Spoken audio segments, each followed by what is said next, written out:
to check network connection in Windows 11. Hi everyone, this is Kate and welcome back to another video.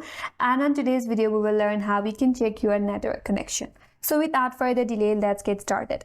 First of all, you have to open up your control panel in your device. So click on the search icon and in the search bar, search for control panel. Under the items that is displayed on your control panel, you have to click on Network and Sharing Center.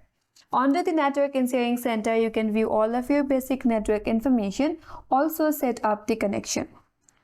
So to check your active network connections, click on this Active Network and now click on Connections. Under Connections, you can view your network status. You can view all of this information regarding the connection such as your SSID, media state, duration, and the speed. If you want to view your signal quality, then you can go to the details and view all of your signal quality information. So in this way, you can check your network connection, and that's all for today's video. Hope this video was helpful, and if you're new to our channel, consider subscribing. Thanks for watching and stay tuned for more videos.